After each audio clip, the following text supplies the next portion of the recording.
Salam kolaborasi. Selamat datang di BK Medan Bincang Kolaborasi Kota Medan. Saya Kemala Utari, host dari BK Medan, akan menyajikan sejumlah informasi menarik dari pemerintah Kota Medan terkait sejumlah program prioritas yang telah dan akan dilakukan oleh Wali Kota Medan Bobi Nasution. Pemerintah Kota Medan melalui Dinas Lingkungan Hidup Kota Medan terus berupaya melaksanakan sejumlah program untuk menciptakan lingkungan yang sehat dan bersih di Kota Medan. Terlebih lagi, Wali Kota Medan Bobi Nasution juga telah mencanangkan 5 program prioritasnya, yang salah satunya menekankan tentang kebersihan di Kota Medan. Tentunya kebersihan tak hanya mencakup masalah sampah semata, namun lebih besar lagi bagaimana Kota Medan dapat menjadi kota yang bersih, sehat, dan ramah lingkungan.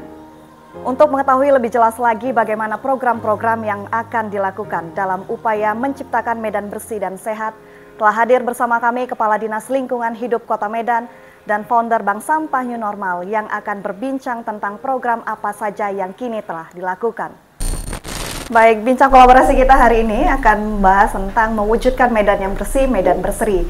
Telah bergabung bersama kita Kepala Dinas Lingkungan Hidup Kota Medan Bapak Julfansa dan juga founder Bank Sampah New Normal Bapak Yasra yang akan berbincang banyak dengan kita tentang bagaimana upaya untuk mewujudkan Medan yang bersih dan Medan berseri. Salam kolaborasi Pak, apa kabarnya hari ini? Baik, Alhamdulillah. Baik, Pak Julfansa, sebagai pembuka, bisa terlebih dahulu dijelaskan apa yang menjadi tugas pokok dan fungsi dari Dinas Lingkungan Hidup itu sendiri? Ya, Dinas Lingkungan Hidup berdasarkan Perwal nomor 1 tahun 2022, ini mempunyai tugas membantu wali kota dalam bidang pengelolaan lingkungan hidup, energi dan kehutanan. Tapi di dalam tema besarnya sebenarnya kita membantu dalam kaitannya dengan kegiatan-kegiatan kebersihan kota untuk mensosialisasikan, untuk mengkampanyekan kepada masyarakat pentingnya kebersihan termasuk pengelolaan sampah di Kota Medan. DLH memiliki peran penting untuk mewujudkan Medan yang bersih, Medan berseri.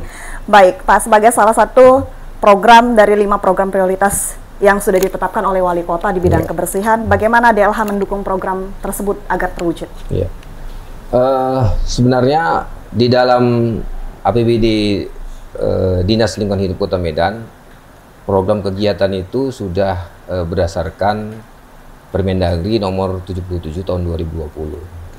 Tapi mungkin dari aspek substansinya mungkin akan kita bisa lebih pertajam lagi, karena memang kalau program itu kan sebenarnya sudah sudah normatif gitu ya. Tapi dalam kegiatannya itu mungkin bisa kita lebih pertajam lagi dari aspek substansinya. Kemudian kegiatan-kegiatan yang sifatnya bagaimana mewujudkan agar pengelolaan sampah itu termasuk pengurangannya ya, karena pengelolaan sampah itu kan ada pengurangan dan ada penanganannya. Kalau pengurangan itu dari aspek masyarakat, sedangkan penanganan itu aspek pemerintah yang melaksanakannya. Jadi kita di samping kita masuk ke aspek penanganan, tapi pengurangannya juga kita tetap berkolaborasi bersama masyarakat lah untuk bagaimana sampah ini bisa dikurangi lah agar nantinya tidak sampai ke proses pembuangan akhir di TPA. Gitu. Baik, Pak Julfansa, untuk saat ini program apa saja yang tengah digalakan di DLH sendiri, Pak? Ya, ada program-program kalau dari lingkungan ada program pengawasan, kemudian program pengendalian pencemaran lingkungan, kemudian ada program keanekaragaman hayati, berarti itu kaitannya dengan penanaman pohon dan perbaikan fungsi RTH. Sedangkan dari program-program persampahan itu biasanya adalah sifatnya sosialisasi, kampanye, kemudian pendampingan terhadap masyarakat ya, untuk bagaimana agar sampah itu bisa terpilah, bisa dikurangi sehingga sampah itu tidak nantinya dibuang, diangkut, dikumpul, dibuang, diangkut ke TPA. Itu apa harapan kita ke depan terhadap program-program tersebut. Pak Julfansa, tentang lingkungan hidup, tentu tidak lepas dari permasalahan sampah yang sudah tadi disampaikan. Tapi langkah konkret apa yang sebenarnya dilakukan DLH untuk mengatasi itu sendiri, Pak? Ya, kalau permasalahan sampah ini memang saat ini kan masih ada 2 UPD yang menangani persoalan sampah ya di Kota Medan ini sampai saat ini ya. Mungkin kedepannya bisa berubah itu, bisa bisa di-merger juga antara Dinas Kebersihan dan Dinas Lingkungan Hidup. Tapi sampai saat ini ada 2 OPD yang menangani. Ada Dinas Kebersihan, ada Dinas Lingkungan Hidup. Kemudian ada dari eksekutornya di kecamatan itu ya, kecamatan kelurahan, karena mereka lah yang mengumpul dan mengangkut. Apalagi kewenangannya sudah dilimpahkan ke wali kota begitu ya, Pak betul. ya? Itulah fungsi pemerintah sebenarnya untuk proses penanganan sampah. Tapi dari aspek pengurangannya, sebenarnya ada bagian juga di aspek penanganan itu, dia ada poin pemilahan namanya itu kan, pemilahan, pengolahan itu sebenarnya fungsi pemerintah juga harus ikut di situ gitu ya. Jadi baik dari pengurangan maupun dari penanganan, aspek pemilihannya tetap berjalan. Jadi kitalah yang banyak mengkampanyekan, mensosialisasikan dari aspek regulasinya di kita, misalnya surat edaran mengenai pembentukan bank sampah. Kemudian sedang disusun Ranperwal mengenai pembatasan plastik, kantong plastik ya sekali pakai. Itu upaya-upaya sebenarnya mengurangi pencegahan terhadap timbulan sampah. Itulah sebenarnya fungsi DLH di situ sebenarnya. Tapi kalau dari eksekusi, kemudian dari perawatan dari TPA sendiri, itu eksekusinya berarti pengumpulan dan pengangkutannya kecamatan kelurahan sekarang ya. Sedangkan perawatan dan pemeliharaan yang di TPA saat ini masih di kewenangannya adalah di Dinas Kebersihan dan Pertamanan. Tapi tidak ada tumpang tindih antara tugas Dinas Kebersihan dan Pertamanan dan juga Dinas Lingkungan Hidup sendiri ya, Pak? Tidak. Jadi kami di sini Dinas LH ini mengkolaborasikannya bersama masyarakat ya, agar masyarakat semakin paham pentingnya aspek pemilahan di dalam pemilahan sampah. Itu aspek penting di dalam pengolahan sampah, karena itu kuncinya sebenarnya. Sampah itu bisa dikelola ketika sudah terpilah. Sebelum dia terpilah maka sulit untuk mengelolanya, sehingga akhirnya nanti dibuang keseluruhannya ke TPA. Jadi kita berharap kan hanya residu yang dibuang ke TPA. Tapi dengan pengangkutan, pengumpulan, pengangkutan langsung dibuang, berarti tidak ada pemilahan dan tidak ada pengelolaan. Gitu. Baik, jelas berarti ya Pak pembagian tugasnya. Yeah. Baik Pak Julfansyah, selain dengan Dinas Kebersihan, dengan siapa lagi DLH melakukan kolaborasi terkait penanganan masalah sampah? Ya, kolaborasi ini kita lakukan dengan berbagai kalangan pecinta dan penggiat lingkungan. Di antaranya adalah bank sampah, kemudian ekoenzim, kelompok-kelompok ekoenzim, diantaranya kelompok ekoenzim Nusantara, kemudian para penggiat lingkungan, pecinta lingkungan, peternak maggot. Itulah yang kita coba berkolaborasi dengan mereka, karena upaya-upaya ini adalah mereka itu melakukan kegiatannya adalah dalam rangka untuk memanfaatkan sampah. Jadi memanfaatkan sampah organik untuk dijadikan pakan ternak maggot, ataupun kalau bank sampahnya anorganik ya biasanya itu sisa-sisa sampah plastik dan karton dan botol-botol itu bisa didaur ulang gitu ya. Jadi proses-proses itu adalah bagian dari upaya-upaya pengurangan. Ekoenzim juga demikian. Ekoenzim ini, kelompok ekoenzim ini, mereka memanfaatkan sampah organik untuk dimanfaatkan menjadi semacam cairan yang bisa bermanfaat bagi pencucian sungai. Jadi ada kegiatan pencucian sungai ini adalah mengurai dari bakteri-bakteri yang tidak bermanfaat atau bakteri-bakteri yang merugikan, disiramkan ekoenzim menjadi lebih bagus kualitas air sungainya ketika ekoenzim itu sudah disiramkan ke dalam sungai. Begitu juga dengan danau, dan bisa juga dimanfaatkan untuk kesuburan tanah dan tanaman gitu dia. Ada pemanfaatan dari sampah ya Pak betul. ya. Baik, tadi kalau disinggung berkolaborasi dengan Bank Sampah, telah hadir juga bersama kita Bank Sampah New Normal, foundernya yaitu Pak Yasra, yang akan kita ajak berbincang untuk mengetahui lebih jauh lagi apa yang telah dilakukan Bank Sampah New Normal ini dalam mengatasi sampah di Kota Medan. Salam kolaborasi Pak Yasra. Salam kolaborasi. Apa kabarnya hari ini? Baik, alhamdulillah. Baik, alhamdulillah. Pak Yasra, bisa dijelaskan terlebih dahulu kenapa dinamakan Bank Sampah New Normal? Ya, terima kasih. Bank Sampah New Normal kita buat nama karena kita membentuk bank sampah ini, kelompok-kelompok bank sampah ini pada saat waktu kita pandemi di tahun 2019 akhir. Jadi kita membuat di mana di saat itu kita semuanya itu dibatasi pergerakan kita kemana-mana, sehingga kita terinisiasi untuk bisa membuat suatu kegiatan yang positif, dan kita buatlah kelompok bank sampah dengan nama Bank Sampah New Normal. Baik. Sebagai wujud kepedulian kita juga terhadap kebersihan Kota Medan ya Pak ya? Pasti. Di saat itu kita mengambil posisi di depan, bagaimana kita bisa berperan penting untuk bisa membantu pemerintah dalam mengatasi permasalahan pengelolaan sampah yang diperkirakan hampir 2.000 ton setiap harinya yang dihasilkan oleh Kota Medan sendiri. Baik, Pak Yasra, yang menjadi penggagas berdirinya Bank Sampah New Normal ini sebenarnya siapa sih Pak? Bapak atau dengan teman-teman yang lain mungkin? Baik, yang menggagas itu saya dengan teman-teman, keluarga juga mendukung, karena ini adalah gerakan kepedulian, dan ini juga tidak ada paksaan, karena ini berjalan sesuai dengan baik. Kenapa? Karena kita mempunyai komitmen dan mempunyai planning tujuan jangka pendek, jangka menengah, dan jangka panjang untuk bagaimana sih kita bisa berperan, mengambil sedikit peran untuk membantu lingkungan dengan mengelola sampah. Jadi program-program itu kita susun terlebih dahulu, sehingga tujuan, visi, dan misi kita harus kita samakan dulu. Tentunya untuk mewujudkan Medan yang bersih dalam rangka mendukung program Wali Kota Medan, Pasti, Pak Bobi Nasution. Pak Yasra, sebenarnya konsep yang dilakukan oleh Bank Sampah New Normal ini tuh seperti apa sih Pak? Ya, konsepnya tetap kolaborasi.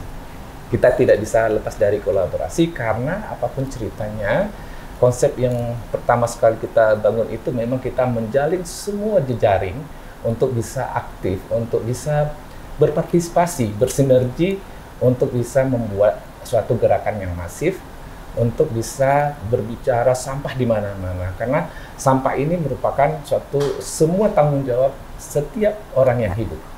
Jadi apapun ceritanya kolaborasi. Terus Bank Sampah juga ada berkolaborasi dengan beberapa NGO lokal, termasuk WALHI. Kita ada membuat suatu gerakan ataupun kampanye, baik itu di media maupun yang langsung aksi. Baik, Pak Yasra, kira-kira ada bedanya nggak sih Bank Sampah New Normal ini dengan bank sampah lainnya, kira-kira ada? Pada prinsipnya sama ya Mbak ya, cuman yang membedakan mungkin bagaimana sih manajemen yang kita terapkan dalam pengelolaan bank sampah tersebut. Nah, di awal kita sudah menerapkan kepada pengurus, bahwasanya pengurus itu harus ada loyalitas, harus ada SDM yang cukup untuk mengelola suatu bank sampah.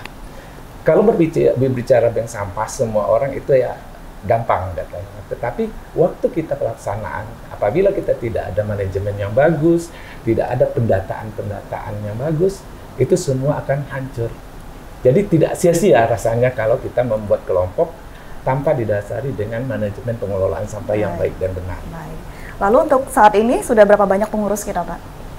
Untuk saat ini masih kita berada di angka 10 orang saja. 10 orang. Tapi insya Allah optimal ya, kegiatan-kegiatan optimal ya. Baik, Pak Yasra, selain dengan Pemko Medan sendiri, kemana lagi Bank Sampah New Normal ini berkolaborasi? Baik, kalau Bank Sampah New Normal memang membuka jaringan seluas-luasnya ya Pak ya. Terutama selain Dinas Lingkungan Hidup Kota Medan, kita tetap berkolaborasi dengan Dinas Lingkungan Hidup Provinsi. Baik.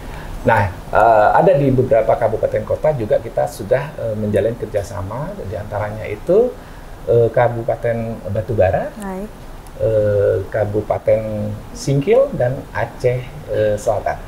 Baik. Terus kalau kolaborasi dengan perusahaan sekarang ada CCFP, Coca-Cola, Eropa Partner. Baik. Terus ada Garasi Sedekah. Nah, Garasi Sedekah ini menarik sebenarnya ya Mbak ya. Dia juga mengumpulkan pakaian-pakaian bekas. Jadi yang sudah disortir mereka dan layak pakai, dan itu mereka share ke bank sampah. Nah, di situ kita juga akan mensedekahkan kepada nasabah-nasabah kita yang aktif. Selain tujuannya untuk kebersihan, juga untuk kemanusiaan. Iya, benar. Baik. Pak Yasra, terkait sampah yang dikumpulkan, sampah jenis apa saja yang ditangani oleh Bank Sampah New Normal ini sendiri? Ya, jelas sebenarnya di peraturan Kepmen ya, KLHK nomor 14 tahun 2021 yang menyatakan tentang pengelolaan sampah berbasis bank sampah, ya. Jadi kita sebenarnya sudah ada tupoksinya apa saja yang boleh dan apa saja yang tidak boleh.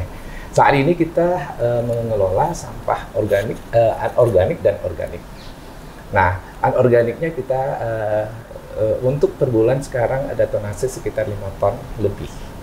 Dan itu semuanya sampah dari masyarakat yang kita kolektif melalui nasabah-nasabah bank sampah kita yang aktif saat ini berkisar di antara 200 sampai 215 orang yang sudah menjadi nasabah kita. Lalu sampah-sampah yang sudah terkumpul itu akan didaur ulang atau bagaimana, Pak? Ya, baik. Di saat ini ada beberapa item sampah yang bisa kita daur ulang langsung, dan ada sebagian besar yang belum bisa kita daur ulang karena keterbatasan bank sampah untuk bisa mengelola itu lebih jauh. Nah, seperti botol-botol PET ya, itu kita hanya bisanya menjual ke pabrik langsung. Jadi sebenarnya prosesnya itu ada lagi, Mbak. Kita bisa cacah, bisa kita buat eco popping. Semuanya itu kan memerlukan alat. Cuman kita juga tidak bisa terlalu memaksa karena keterbatasan kita, dan kita juga terus berupaya berinovasi bagaimana sampah-sampah ini nantinya bisa kita memproduksi turunannya itu, dan produknya inilah yang akan kita jual. Baik, Pak Yasra, kita beralih dulu ke Kadis Lingkungan Hidup. Pak Julfansyah, berbicara permasalahan kebersihan, tentu tidak hanya melulu soal sampah begitu ya Pak ya. Lalu bagaimana DLH mengatasi permasalahan pencemaran udara juga di Kota Medan? Ya, kalau bicara mengenai kualitas lingkungan ya, sebenarnya ada namanya indeks kualitas lingkungan hidup. Itu ada 3 parameter, ada indeks kualitas air, indeks kualitas udara, dan indeks kualitas lahan. Ya, alhamdulillah indeks kualitas air dan indeks kualitas udara kita itu masih kategorinya baik ya. Hanya saja indeks kualitas lahan yang masih kurang baik ya, status ininya ya di dalam ketetapan itu, jadi angkanya masih kurang baik. Jadi kalau indeks kualitas udara kita meskipun kategorinya baik, tapi kita tetap berupaya untuk upaya-upaya bagaimana kualitas udara kita ini bisa terjaga tetap baik. Ini kami dalam beberapa hari ke depan, artinya kemarin ya, mulai dari kemarin juga sedang melaksanakan evaluasi kinerja udara perkotaan. Jadi itu di tes emisi tes emisi kendaraan itu sebenarnya sudah dilaksanakan kira-kira sebulan yang lalu, tapi ini lanjutannya, ada kegiatan tambahan, dan alhamdulillah kategorinya masih kendaraan di Kota Medan ini masih dalam statusnya masih bagus lah, kondisinya masih kualitas emisinya masih bagus. Di angka 75 kalau nggak salah itu di EQ kita, indeks kualitas udara. Jadi adapun upaya-upayanya untuk mempertahankan itu adalah, yang pertama adalah untuk mengukurnya itu kita perlu menggunakan alat namanya AQMS ya, Air Quality Monitoring System. Itu untuk senantiasa secara real time bisa mengukur kualitas udara dalam waktu ke waktu gitu, sehingga kita ketika ada sedikit kenaikan itu ada potensi kerusakan terhadap gangguan terhadap kesehatan masyarakat, tentunya kita akan searching di mana kondisi-kondisi pencemaran udara itu terjadi, dan upaya-upaya itu tetap dilaksanakan, termasuk pengawasan terhadap pelaku-pelaku usaha yang menggunakan genset, itu tetap kita laksanakan. Itu ya, mungkin itu ya. Baik, Pak Kadis, kalau tadi bicara tentang upaya penanganan pencemaran udara, lalu bagaimana upaya DLH dalam menangani pencemaran air dan tanah? Apakah ada program khusus untuk mengatasinya? Iya, jadi upaya-upaya pengendalian pencemaran air dan tanah itu sebenarnya adalah bagaimana kita bisa meningkatkan pemahaman kepada masyarakat ya. Karena ini masalah perilaku ini, kalau pencemaran air dan pencemaran tanah ini masalah perilaku. Ketika satu objek pelaku usaha yang tidak taat terhadap aturan-aturan lingkungan, itu biasanya akan mencemari sungai gitu ya. Artinya ada baku mutu yang ditetapkan bahwasanya IPAL satu objek usaha itu bisa di bawah ambang batas. Ketika dia di atas ambang batas tentunya perlu ditindak gitu ya. Itu yang perlu dilakukan. Kemudian kalau pencemaran tanah itu biasanya terjadi ketika kita menanam sesuatu yang sifatnya berkontaminasi terhadap kelestarian lingkungan terhadap tanah tersebut ya. Sampah-sampah yang membahayakan itu, limbah B3 itu ditanam, itu cemaran terhadap tanah.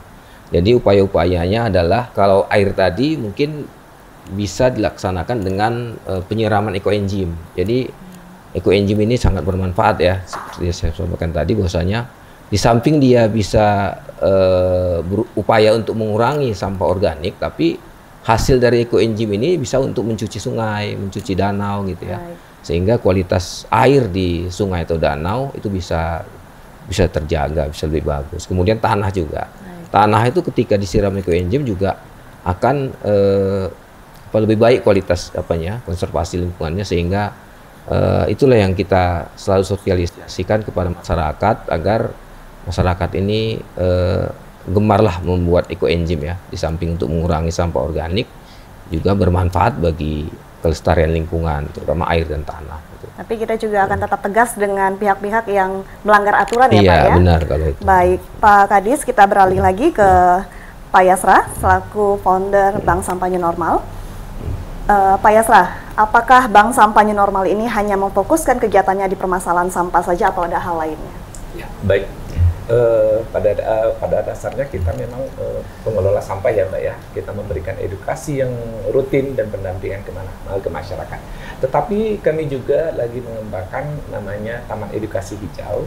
Di sana kita akan memberikan suatu pembelajaran kepada anak-anak sekolah, kepada anak-anak yang putus sekolah gitu. Jadi ada sisi lain yang bisa kita kerjakan juga berbarengan dengan pengelolaan sampah.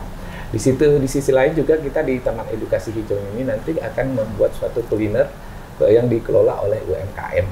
Di mana kulinernya itu kita sudah mengeset bahwasanya kuliner yang mengangkat kearifan lokal ataupun yang lebih tradisional. Jadi kita membuat suatu gebrakan seperti itu supaya di situ juga kita bisa memberikan edukasi kepada masyarakat luas bagaimana sih mengelola sampah itu dengan baik dan benar. Baik, Pak Yasra, tahan dulu, kita break dulu sejenak. Baik, Pak Yasra, selain program-program yang tadi sudah disampaikan, kira-kira ada program apa lagi yang mungkin akan dilakukan oleh Bank Sampah New Normal? Iya, saat ini kita sudah lagi menggagas ya, bagaimana sih menarik minat masyarakat kita, terutama yang jadi nasabah bank sampah, itu tertarik untuk menyetor sampahnya ke bank sampah. Nah, jadi sekarang ada program itu kita buat siapapun masyarakat yang di sekitar bank sampah yang mengantar langsung itu akan kita akan berikan reward berupa produk yang disiapkan oleh teman-teman sponsor kita. Inovatif sekali ya Pak Yasra. Iya. Baik, lalu Pak Yasra, mungkin terlihat sepertinya lancar begitu, tapi pasti ada kendala yang ditemukan dalam jalan. Kira-kira apa kendalanya itu Pak? Ya. Kendala di sini terutama sekali itu adalah SDM ya. SDM itu perlu kita tingkatkan lagi karena semakin berjalannya waktu itu pengetahuan itu akan terus berkembang. Yang kedua, kendala kita juga, ini kendala bukan berarti kita mengeluh ya Mbak ya. Kendala kita juga ada beberapa peralatan yang masih sangat-sangat minim di bank sampah kita. Tapi kita terus tetap berusaha bagaimana kendala-kendala ini kita bisa minimalisasi atau kita minimkan supaya semangat kita tetap terjaga. Terus kendalanya satu lagi itu yang selalu dirasakan oleh teman-teman penggiat lingkungan, terutama bank sampah, yaitu harga yang fluktuatif, yang naik turun.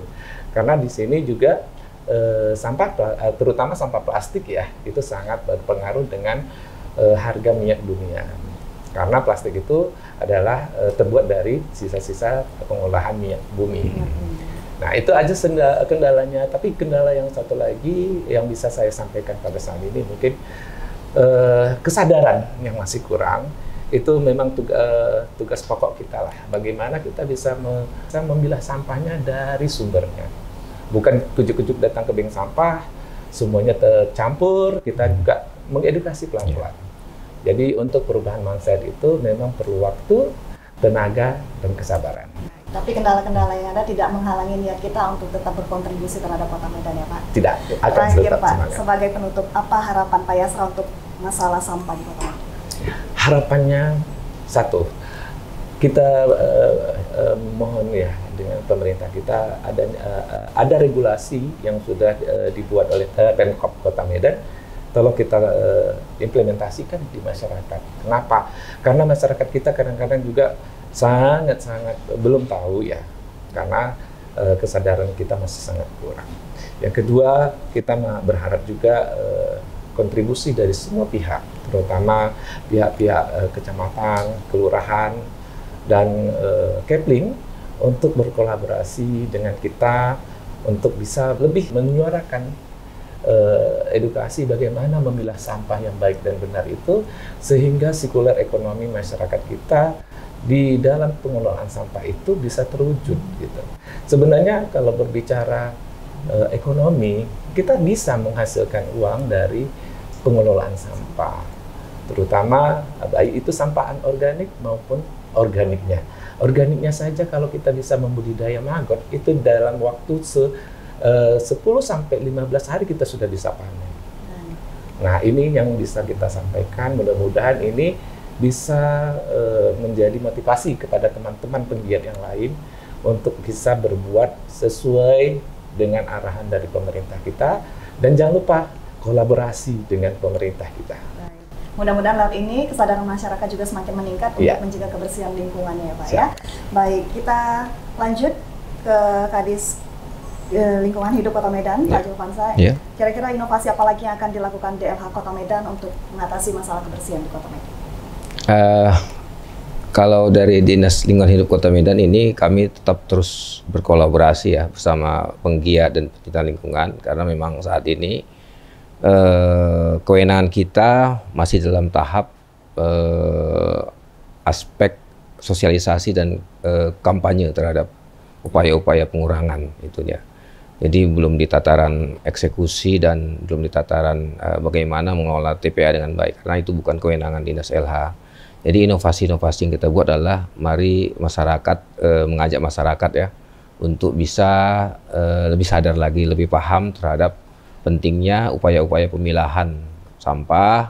Kemudian sebenarnya kalau cerita sampah ini sebenarnya, namanya sampah itu pasti kotor. Sampah pasti kotor, pasti bau, pasti jorok gitu ya. Tapi di balik kekotoran, di balik kebauan, dan di balik sampah itu yang terbuang, ada sesuatu yang bisa bermanfaat di situ.